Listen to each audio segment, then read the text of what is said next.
Good morning, everyone. It is Wednesday, April 30, 2025, and I want to welcome you to our post-cabinet press briefing. And I have a lot of people to acknowledge. I have to acknowledge the Honorable Robert Nesta Morgan, our Minister with Responsibility for Works, who is our main guest today. We also have Dr. Kassan Troop, the Permanent Secretary in the Ministry of Education, Skills, Youth and Information, and as always, that is the best ministry. We have Mrs. Terry Ann Thomas Gale, our Acting Chief Education Officer in that wonderful ministry. And we also have joining us in a few minutes will be Dr. Winsome Gordon, the head of the Jamaica Teaching Council. We also have Nicole Patrick Shaw, the chairman of the National Child Month Committee and Deputy Executive Director of the Institute of Jamaica. Other members of the media who are here, Jamaicans watching at home and abroad, good morning to you. And it's a very good morning. I've already had 2 mangoes today, and so I am happy. It is mango season, and in mango season, I am the happiest that I ever am. Today and tomorrow, we have grade 6 PEP exams, and I want to thank all of the teachers who've been working so hard with our students. I want to thank the parents. I know many parents are at the schools standing outside, very nervous. I was one of those last year that was stressed out. And so I understand and I commiserate with all the parents going through it today. But I know our students have been prepared well. Their teachers have been preparing them very well. And I know that they will do very well in the exams today. Taking the exam in this sitting, we have 33,434 children taking the exam between today and tomorrow. That's 17,042 boys and 16,392 girls. We also have 45 students with special needs who are doing the exams, and I'm very happy when I see the numbers and seeing how inclusive we are in terms of having our students with special needs also taking the exam. In terms of accommodations, special accommodations were granted to 556 students. And many people don't realize that the ministry really works with where our children are. And the CEO and her team, they do a fantastic job in ascertaining if students need extra time, for example, if they may need a reader or a shadow with them to help to calm them throughout the exam. And also their accommodations, including printing the scripts in large print or in Braille for those who may need it. So there's a lot of work that's done in terms of accommodating our students, and I want to thank the team at all of our regions that are out there today and that have worked really hard to make the exam process go very smoothly. In terms of crime, I always talk about the crime stats. As at April 26, 2025, murders are down 36.6%. That is a big, big reduction in crime. And I saw one of our newspapers this morning on the front page declaring we are winning. And Dr. Chang yesterday in his wonderful presentation in the Parliament talked about a lot of the gains we have made. So that's 36.6% down, murders down by 36.6%. That means 130 less people than last year lost their lives due to murder. It means 130 less mothers in pain. It is a big number, it is a big deal, and we need to celebrate it. In addition to that, major crimes are down 18.2%. That is 250 less major crimes in our country in the period up to April 26 when you compare it to last year. And so those are things to celebrate, and every week that we do post-cab, I'm going to celebrate those numbers because they are worth celebrating, and also commending our wonderful members of the JISTV who are working so hard to keep us safe and have worked tremendously in bringing these numbers down. I also want to speak to new penalties for murder. And yesterday, there was a very, very busy sitting of the House a lot happened in the House, and I know Minister Morgan was there, and he was participating. At one point, I was looking, Minister Morgan, you were there, and I saw you sitting in the in a special seat yesterday, and I was very, very happy to see it, and I was smiling. But there was a lot going on yesterday, and you may have missed this, and this is a very big deal. New penalties for murder were passed in the House of Representatives yesterday. And so what was passed, and you have to really pay attention to this, there were amendments made to the Offenses Against the Person Act, the Criminal Justice Administration Act, and the Child Care and Protection Act. These amendments represent a vital and deliberate response to the levels of violent crime in our society, particularly those involving the most heinous offense, which is murder. In respect of the Offenses Against the Person Amendment Bill, for non-capital murder, the mandatory minimum sentence for imprisonment is now 30 years. That's 30 years for non-capital murder under the Offenses Against the Person Act. For capital murder, we have increased the mandatory minimum sentence to be served before being eligible for parole from 20 years to 50 years. That is us saying that we are really serious on crime. We are saying that the victims of murder and of crime matter, and that the penalties have to be very, very strong. We've also seen under that same act, the Offenses Against the Person Act, we're increasing the mandatory minimum sentence to be served before being eligible for parole, where the sentence is imprisonment for life. We're moving that from 15 years to 40 years. And finally, where a term of years has been imposed, the period that must be served before becoming eligible for parole is 20 years. In terms of the Criminal Justice Administration Amendment Bill, there were some amendments that were recommended here that have been passed and were passed yesterday, and it increases the term of years to be deemed as life imprisonment from 30 years to 50 years where the offense committed is murder. The starting point for calculating the reduction in the sentence is usually life imprisonment, and the aim of this amendment is to maintain an incentive scheme for defendants to plead guilty, but ensuring that the reduced sentence is not inordinately low. And so we know that we will still give that credit if you do plead guilty, but the term that is still served needs to be sufficiently long to serve as a disincentive for doing this. So the Prime Minister said this was a priority, and it is a priority, and we have done what we said we were going to do. No one can think that I can commit murder and I can go and cool out for a bit in jail and then come back out after 15 years or so and commit another murder.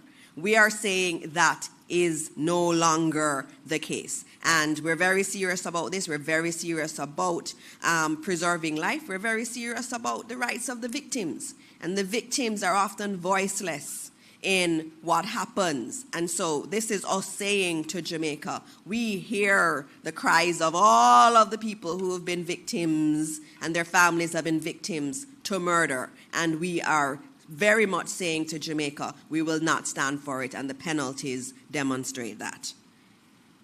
I know that Minister Chuck will be speaking a lot more on these changes. It happened during Parliament yesterday, but there will be a lot more that will be provided in relation to these changes. There are other things that I have on my list, but given that I'm at 9:15 and I have some other things to do, if we have time at the end, I can go through them. But I do want to move now to our first presentation. I'll tell you what we're going to be doing today. We're going to be having Minister Morgan first, who is responsible for works. And I always want to know what's happening in terms of the works portfolio, and I know all of Jamaica does, and so he will go first. After him, we'll have Dr. Kassan Troop, who will be speaking about Child Month. And then we'll also have our Chief Education Officer, who will be coming to speak about our interventions in relation to CXC and CXC math in particular. And then we'll also have a discussion around the Prime Minister's Youth Awards. So that's the lineup for this morning. So please join me in welcoming Minister Robert Nestor Morgan, our Minister with Responsibility for Works. Thank you very much. The very eloquent and effective Dr. Dana Morris Dixon. I see your stewardship of the information portfolio has been stellar. I don't see any need for any adjustment or changes. So we give thanks. It's an inside joke. Thank you very much. Ladies and gentlemen, thank you very much for Dana, thank you very much for your invitation to the post-cabinet press briefing, and also thanks to members of the media who are here and those in the public domain who are listening. I have been summoned here this morning to give an update on the various programs carried out by the Ministry of Works through the Ministry of Economic Growth and Job Creation, the primary of which being the Spark program. I will give you an update on Spark, but I just want to give a general update as to some of the things that we have been doing over the last several months. It is almost a year since I've been Minister with Responsibility for Works, and I think we have done significant work over that period, but the work continues. I will start off with the South Coast Highway Improvement Project, where we are now 90% complete. We have completed Part A, Maypen to Williamsfield Road Extension, which is essentially a toll road which is not yet tolled. We have given the public a benefit of no tolling over the last several months.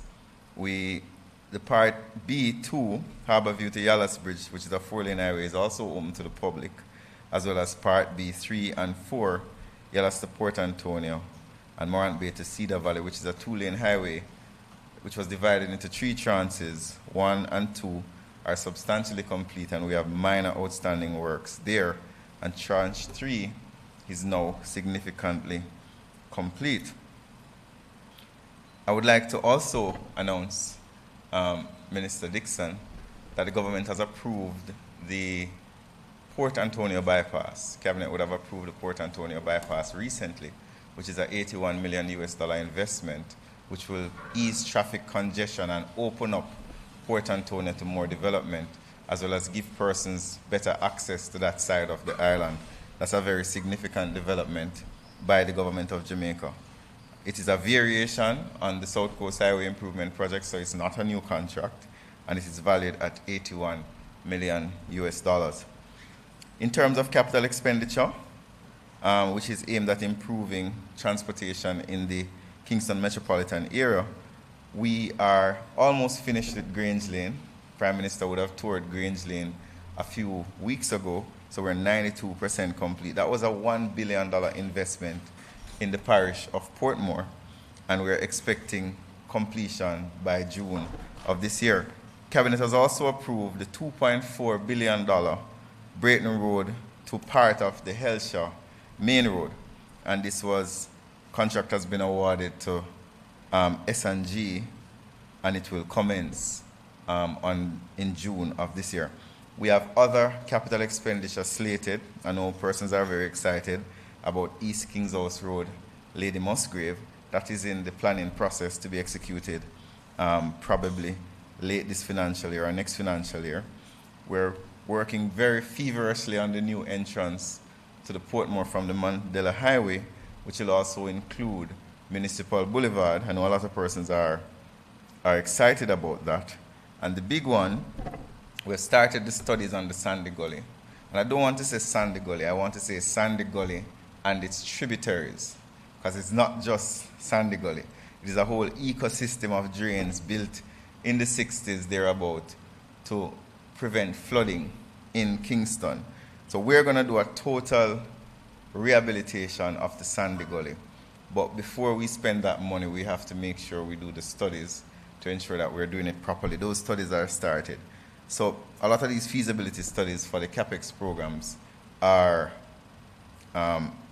in various stages, and they will be going to the public investment management system soon. The other major thing that I would have announced over the last several months is that we have 2 bridge programs running at the same time. One is well advanced, the other is in its infancy. The first one is a priority bridge program, which is funded by your tax dollars to the tune of $1.5 billion, which will include 7 bridges, including the Troy Bridge, which is $230 million, which is now 60% complete. We had some rains over the last several weeks on the border between Trelawney and Manchester, which would have slowed down the work. But the work has restarted. But the people do have access, as they have a footbridge, a temporary footbridge that we have put in place. The Spring Village Bridge in St. Catherine, which is another $250 million, that's 10% in progress. We're driving piles into the ground now to lay the foundation for that bridge. There was also in the news the Craig Mill Bridge, which is valued at $170 million. We're in the planning stage of that, but we are currently constructing a $30 million footbridge to give the people of Craig Mill access across the river. Studies have been completed for Southwood in Clarendon, Barham in Westmoreland, Guanaba Vale in St. Catherine, and these structures are moving to the PIMS appraisal phase. And we also have the Mahogany Vale Bridge in St. Thomas, which is being repackaged. To the people of Mahogany Vale, your bridge started about 3 years ago. Then we had the Garden Town breakaway and several other incidents which stopped the construction. We attempted to negotiate a restart to it, but when we looked at the cost and the change in prices, it was decided to start it over afresh. I want to also mention, as somebody asked me, about Ali. So we're spending about $30 million on Ali. The contractor has already been chosen. It was a public tender. The contract was awarded, and we expect work on the Ali entranceway and some remedial work on the road to be done in the next several weeks. As I said earlier, Port Antonio bypass is the big deal right now. $81 million US, Norwich to Turtle Harbor. And the objective is to improve travel efficiency, reduce congestion, and support regional economic growth. It is expected to start in June of this year. There are several other strategic investments that the government is making. We have the Palisados Airport roundabout to the bottom of Mountain View. We have the Palisados Airport roundabout to Port Royal. Prime Minister would have announced yesterday a big one, the total rehabilitation of Spanish Town Road. Spanish Town Road, for those who don't know, stretches from 6 Mile to Darling Street, I think. Those who born and grew in Kingston would be very familiar with Spanish Town Road. So the Prime Minister would have announced yesterday we're in the planning stages for the rehabilitation, and the rehabilitation will take next financial year. But while that is happening, we will be doing some remedial work to bring some respite and comfort to the commuters who traverse Spanish Town Road. We have Washington Boulevard, 6 miles to Malines Road. We have Dunrobin Avenue extension to East Kings House Road. We have the Red Hills Road, Dunrobin Avenue to Perkins Boulevard. We have Eastwood Park Road to Washington Boulevard. Old Hope Road is slated for major rehab. Brayton Parkway, Port Maria Bypass, Lucy Bypass, Hopewell, and the Sandy Bay Bypass. And over time, as the Prime Minister did yesterday, he will articulate more details about these significant road and infrastructure development. P.S. we have spent almost $9 billion last year on road infrastructure. That is the highest we have ever spent in the history of Jamaica on road rehabilitation. And this year, with the help of my cabinet colleague, Dr. Morris Dixon, we're hoping to convince the Minister of Finance to at least match those funds that we spent last year. You would have heard of the REACH program. That is almost totally complete. We're about 80%. That was a $3 billion program split between constituencies and national road infrastructure. You also had the REACH emergency, which I know a lot of persons were thankful for, that started in December and is almost complete now. Spark is well underway. 38 roads are under construction right now. Some have been finished. For the most part, Richins Avenue is finished. We have roads in downtown Kingston which have been finished. Maho Drive is finished. Ransford Close in St. Catherine is almost finished. We have Everest Drive, which is almost finished. And also Richins Avenue. Orange Grove is being paved right now. And Dorothy Drive in St. Andrew was being paved yesterday. So when I say spark is sparking, it's a significant spark. And we made a commitment that by July, we would have completed at least 70 roads, which means that we should have completed at least one road in each constituency. Now, that doesn't mean that that's the only amount of roads we're doing this year. We're going to be doing almost 200 roads this year. But as you know, with all systems, it takes some time to ramp up. So Jasmine Close in St. Catherine, I visited there. That is finished. And there are several other roads. I am happy to boast that Stewarton Road in my constituency is also being constructed, as well as in North Clarendon Dam Road in the constituency of MP Dwight Sibley's. Every week, Minister, I get a report on the Spark program. It's something that I think is important because we as a government have to make a very firm and focused management of the Spark program. It's one of the most important programs in the history of Jamaica. We have never spent $45 billion on community roads in such a short period of time.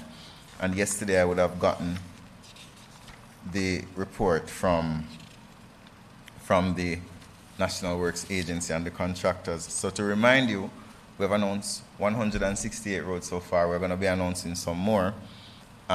We commenced 24 in April. We're planning to commence 32 by the end of... We commenced 24 in April. We're planning to commence 32 by next week.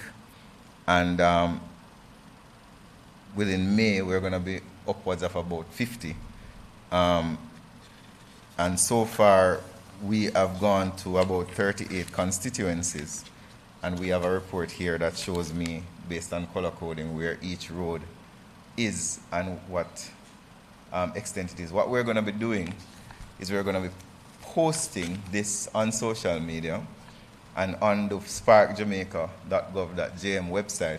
So every week, but probably every Thursday, persons can see, not just me, where their roads are, how far it is, and so on. I want to thank the public for their patience and understanding. I know that a lot of persons in Orange Grove and Everest Drive and Richins and all over the island, including South St. Elizabeth, where we also have a road going on, are very frustrated at times with the dislocation caused by road development. But we appreciate their patience, we appreciate their understanding. And I will be there in your community. I'm visiting every road to engage with you, to hear your views, your concerns, and to respond to those views and concerns. I would love if you would allow questions, Madam Minister, if there are any. And I want to thank you to everyone for welcoming us once again to Post-Cabinet Press Briefing. I'm going to hand over to Naomi. Naomi, are there any questions from hearing all of these wonderful infrastructure programs? All right. Good morning, Minister. Thank you so much. I see Mahiri and Laverne. Good morning, Laverne. You're making a return to Post-Cabinet Minister. Mahiri, we're going to start with you. They don't, I mean, it was so comprehensive, Naomi. Mahiri just wants his road to be fixed. I'm sorry. Let's go.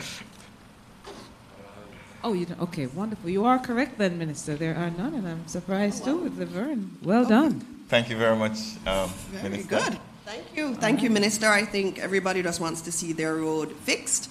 I used to drive on Richings a lot, and I saw all the potholes. And then now you have the community saying the carpet is too smooth. We need to put speed bumps in. And so it's really nice to see the work being done. And I have to congratulate you, Minister, for all the work you have been doing. You said it's your 1 year anniversary. You've done a lot in 1 year.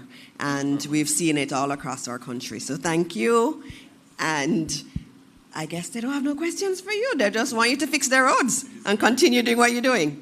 It's very good to be on the other side of the podium, not being bombarded with Laverne rights questions. So I leave it to your capable hands. Thank you very much. Thank you, Minister. All right. So next up, we have our Permanent Secretary in the Ministry of Education, Skills, Youth and Information, Dr. Kassan Troop. She is coming to the podium to discuss our National Child Month activities.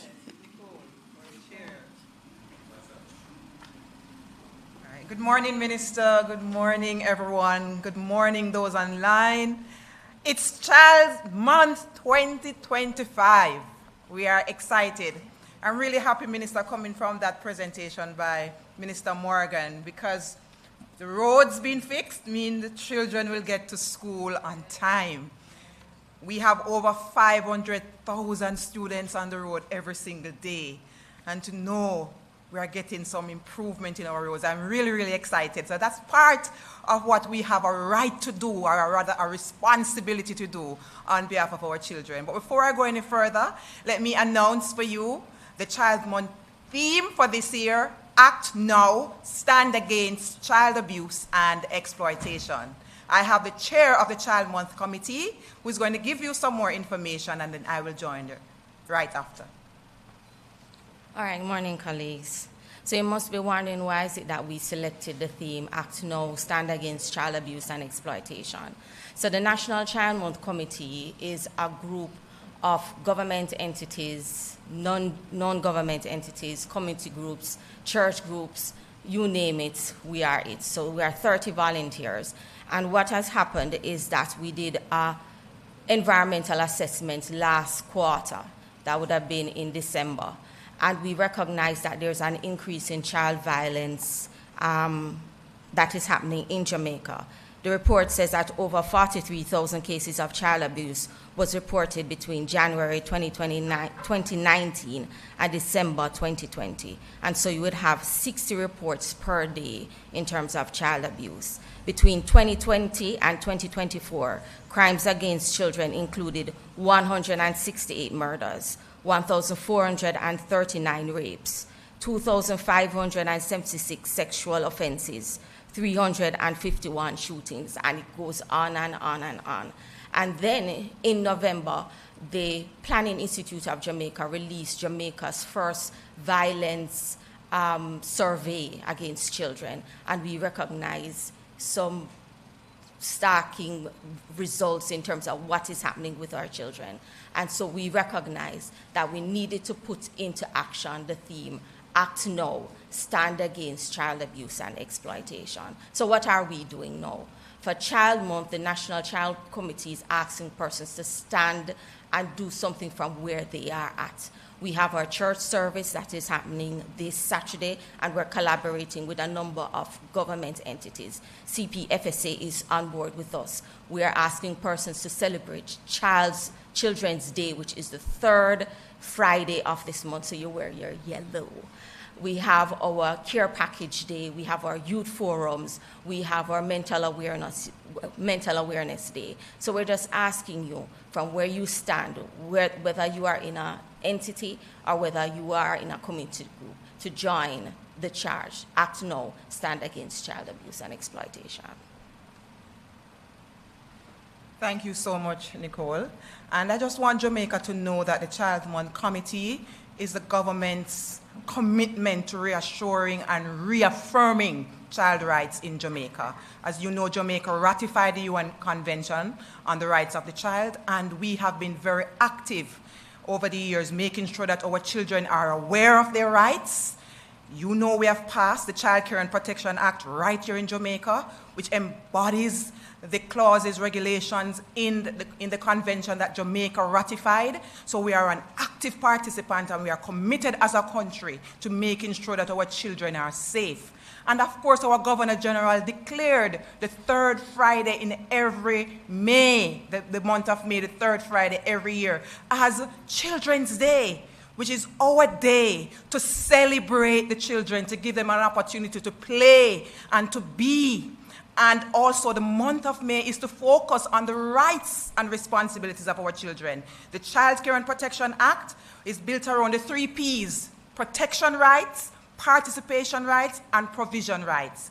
And Child Month is set up to build or increase the awareness around these rights. We are grateful that we have the opportunity as a country to reach our children in our schools. So all our schools will be active participants in the Child Month activities. We will be having our Children's Day. All our children will be engaged on that day in our schools. I want to thank our principals who have ensured every year that attention is given to this day for our children. Many times you even treat your children, Minister, they get ice cream on that day and fruits on that day and so forth. And we have empowerment sessions on that day for our children. So May 16th this year, every school in Jamaica will be looking at focusing on our children in a special way. For this year as well, the ministry will be sending out a tip. So our calendar with tips for each day in the month of May. A tip will be circulated right across Jamaica using our social media, all of our schools. Parents get involved, church get involved. We'll be sending everything out so you can participate. There's a tip for you every day, and the tip is really a charge, something for you to do. Sometimes it's really about hugging your child for that day, commending your child for that day. It's about being focused on your child or your children all of the month of May.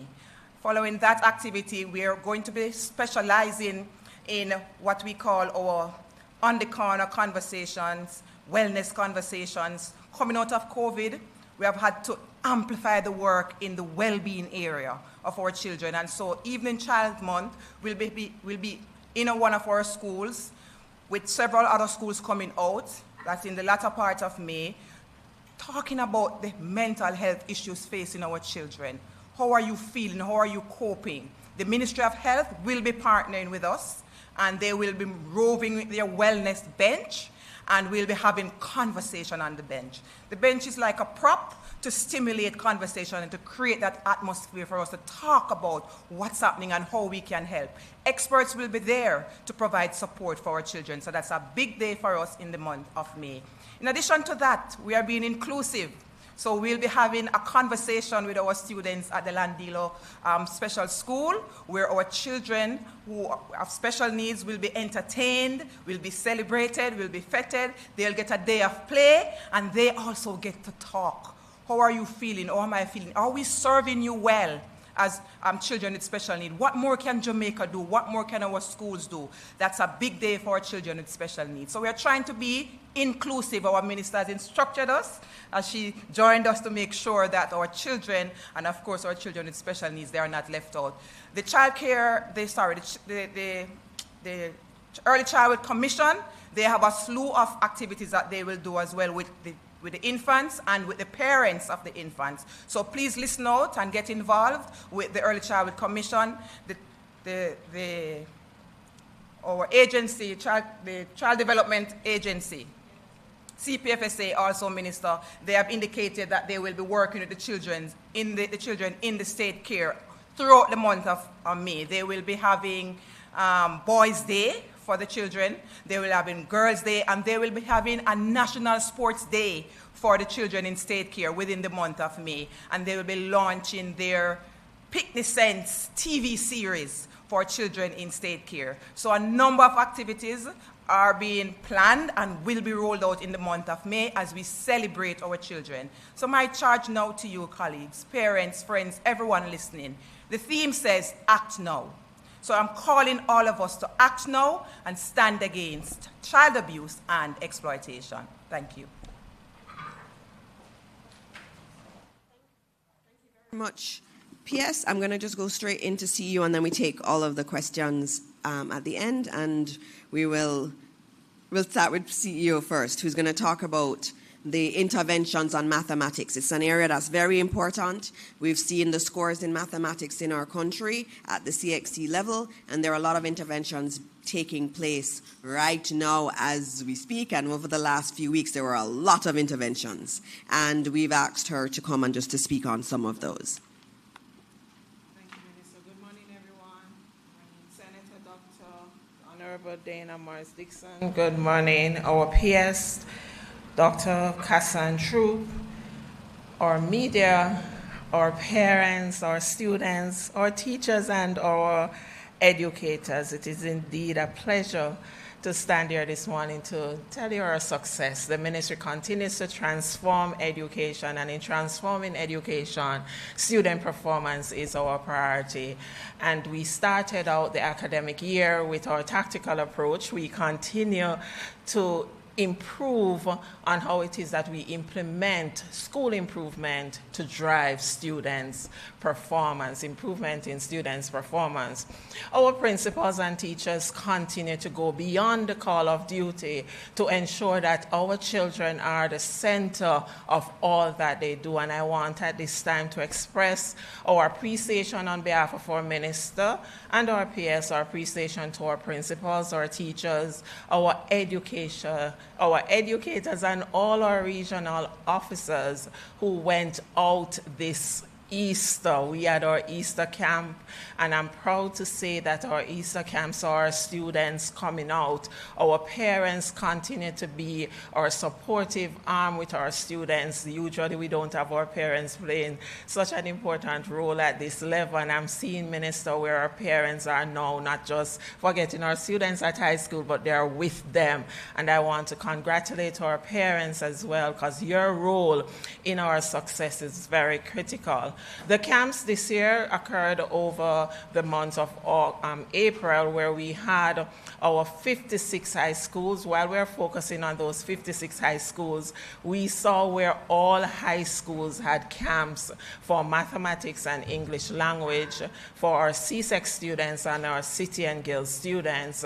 Content were delivered in mathematics for CSEC, City and Guild. We looked at specific areas in math such as trigonometry, matrices, vectors, and we had, of our 56 high schools, we had 46 high schools that participated in the camps. We saw at least 47% of our students who are registered for CSEC being present at our camps across all 7 regions. Our schools, they provided meals on some occasion for the students.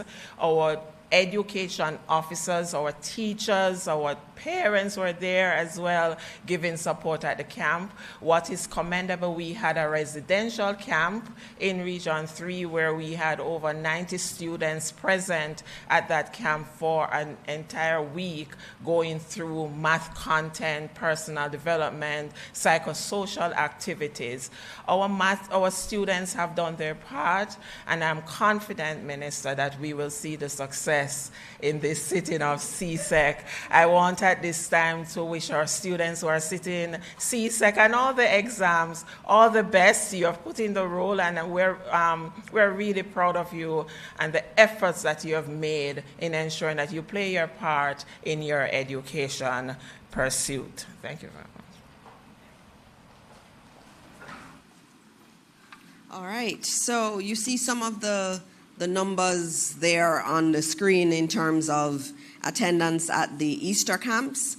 And as we've said before, we're focusing on some schools that have had the performance being below where we would want to. And so we've been intervening as a ministry there. And so those were the schools that had the camps. I went to one of the camps just to see how it was going, and all the students were not there. 40% of the students in those schools actually showed up for the camp. What it says is that 60% of our students did not show up for the camp.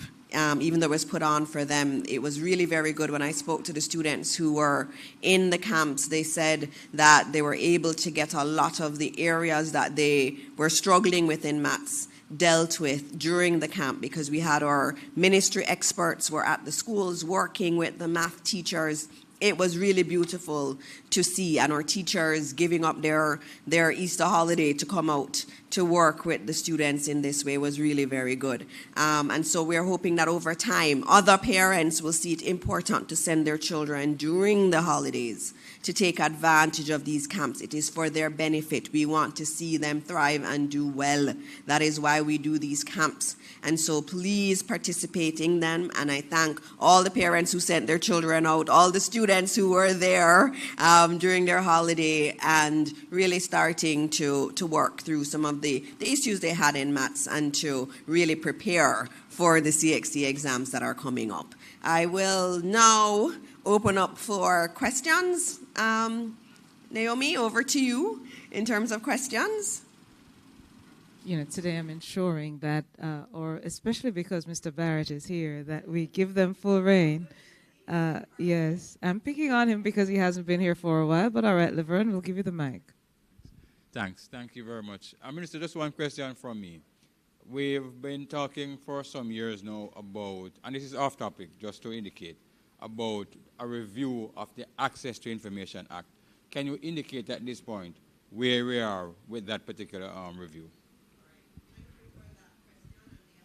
Information Act is a very important one. It's one that we take very seriously, and I know when I meet with the information team, I usually get the updates on how many requests have come in, how our ministry is doing in terms of responding. It is really a very important governance tool because it says that we're open to giving information. It's very similar to this post-cabinet press briefing where I come and take any question that is asked. In terms of the Act, there was a joint select committee that was looking at the Act. And there was a draft of some amendments that had been prepared. Those were sent to the AG chambers for their review and for us to move the process forward.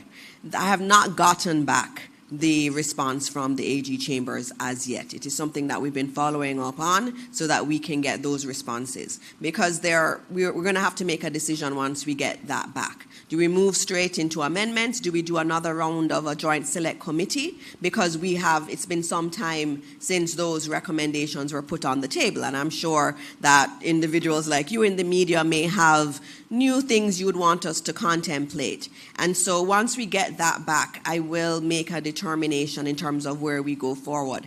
I do believe that this is a piece of legislation that we do have to do some amendments to, and it will be a priority for me. So as soon as I get back the comments from the AG chambers, I will come here and I'll tell you when I'm coming to discuss what has been found and what is the way forward so that we can get a functioning act. Mm-hmm. Oh, you have a follow-up?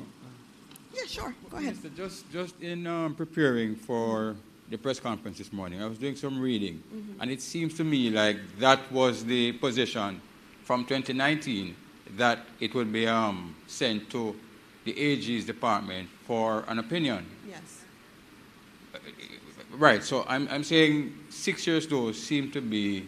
Yeah, I'm not sure that it's 6. I'd have to check the dates, but I know when I assumed this role, that was one of the first things I checked on was where were we with the Access to Information Act, because members of the media like you would have asked me about it. And I have said that for me, I want to move it forward. I want to move the amendments forward. And so with my checks with the information team, it's been that it is still at the AG chambers. I have raised it, and I have asked for an update. And I will, now that you've brought it up again, I will put it higher on my radar. It will go up to number 1 on my list of to-do so that I can come back and give you information on where we are.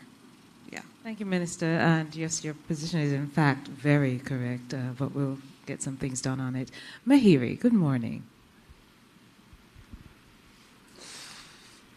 Morning, Minister. Mahiri Stewart, Nationwide News. So yesterday the PNP had a press conference regarding the JTC bill, and they raised quite a number of issues that they had with it that they wanted to see changes to. Among them were calls for a 6-month grace period in terms of license renewal. They had concerns about the CPD and whether or not it was affordable enough for teachers, the lack of definition of some terms like fit and proper or competent to teach, a lack of provisions for temporary teachers to be put in, restrictions on private educators, along these lines. Mm-hmm. The PNP also called on the government to address these issues as quick as they could. Are these issues that I've just listed issues that the government have also recognized? All right, this is a very good question. I'm glad that you asked about the JTC bill, and it really is a question of good governance. And we have to really have a serious conversation about good governance. So this bill has been in several different iterations for 21 years. There's been a lot of dialogue, a lot of consultation on it. A lot of different groups have given their opinion on what it should look like. And over the last 2 years, we had a joint select process where we had members from the government, members from the opposition. There were 45 different joint select committee meetings. All 45 joint select committee meetings were televised. And we had opposition and government there. And the bill that was presented in the Senate was actually just a bill that came from that joint select process. So everything in there would have been discussed in the joint select process.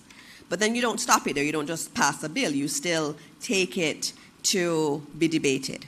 I tabled the bill in the Senate, and I waited 1 month to have the debate on it, to give everybody sufficient time to read it. On the day that I was to do the debate on the bill, the opposition said they were still not ready, and they asked for 2 more weeks.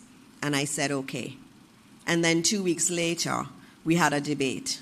And the issues that were raised yesterday were not raised in that debate.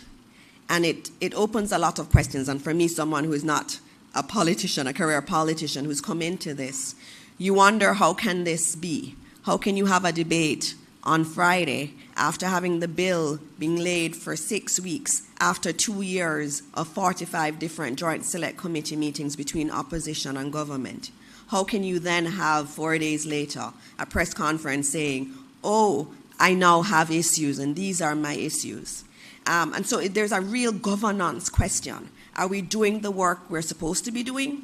Are we as attentive to our joint select committees? Are we reading the bills? Because on Friday, I asked every Jamaican to go back and look at that debate and tell me if you felt that some of the members had read the bill. And it's very, very important that we are faithful to what we're called to do. We're called to be senators, we're called to be MPs, and we're called to do that work faithfully. And so it's unfortunate that those comments come at this time. Some of them had actually come in the joint select process and had been adjudicated, and different people had given their opinion on how it should be dealt with.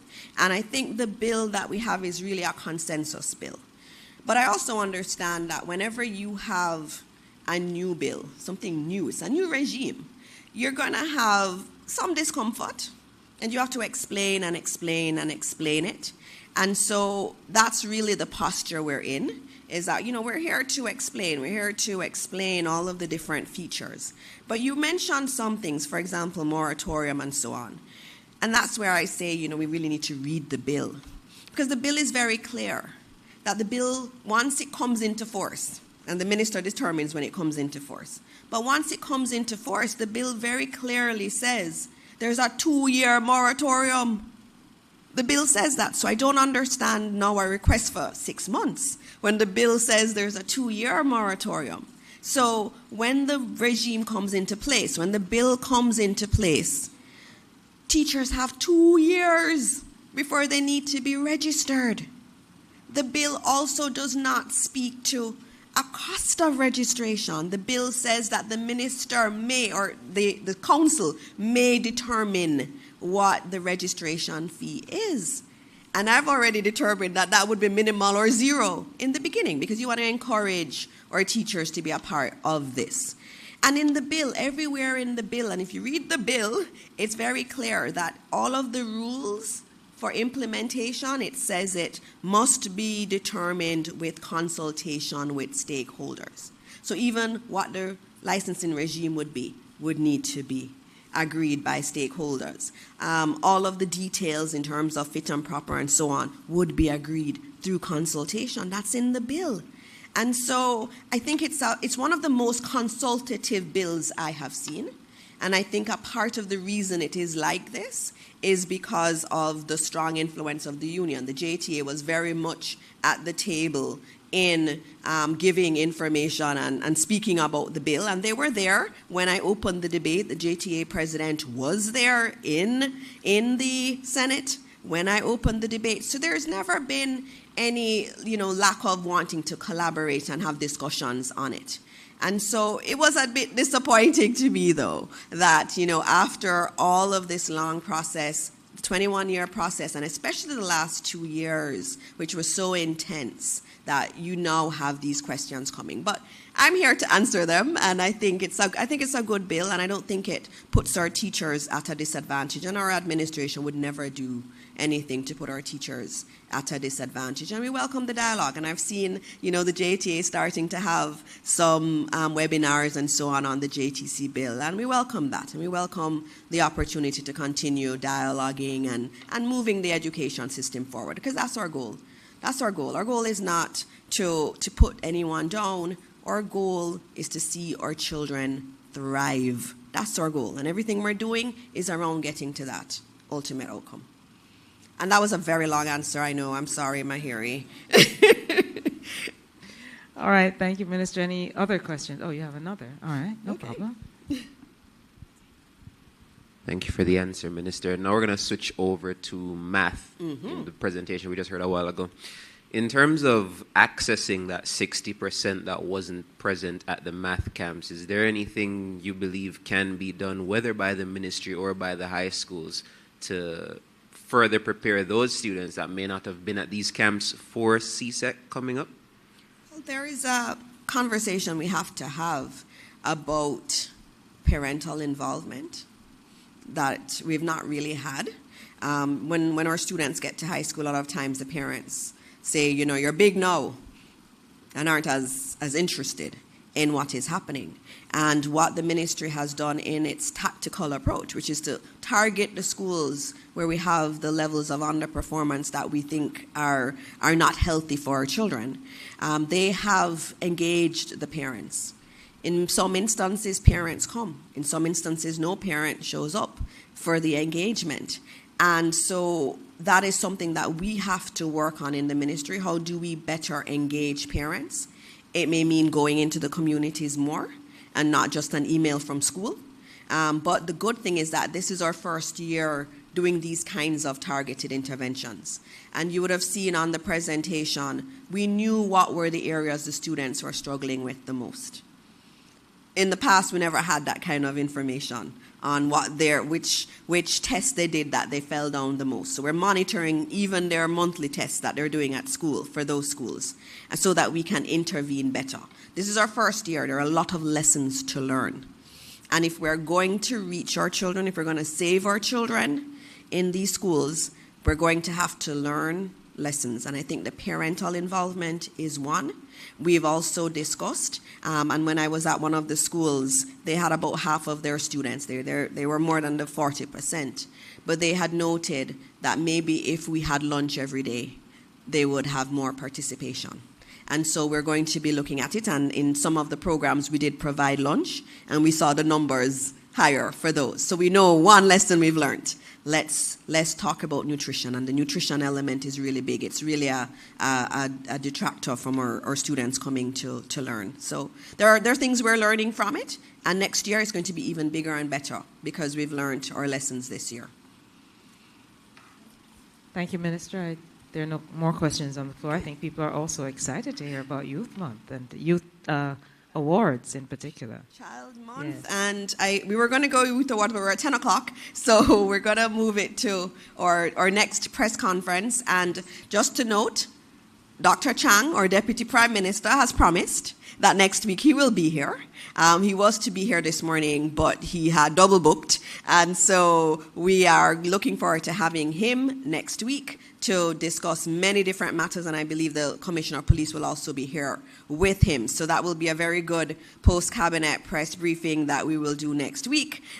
We are starting off Child Month tomorrow. It's an important month. It's an important theme that we have in terms of child abuse and exploitation. We have to protect our children, and the mental health issues that we see, the trauma that we see in our children, it is real. And we are dealing with it in our schools, and we're seeing it day after day. We have to protect our children. Let us focus on this Child Month. I have to thank the Child Month team, the committee that has put together this wonderful suite of activities. I want to thank the teachers. I remember seeing on Children's Day that they used to do all of these wonderful things, buying sweetie and stuff for the children. They don't have to do this. This is how our teachers go above and beyond what we ask of them, and I always thank them for that, and I look forward to a wonderful Child Month that's not just about words, but is really about us really talking about the issues facing our children and seriously trying to deal with them. And so this is the end of our post-cabinet press briefing tour today. I thank you all for joining us. I thank the ministers, the minister, I thank the PS and the CEO and the rest of the team. I thank the media for being here with us, and I look forward to our next post-cabinet press briefing with Dr. Chang. And so as always, I say enjoy the rest of your week, and God bless Jamaica, land we love. Thank you.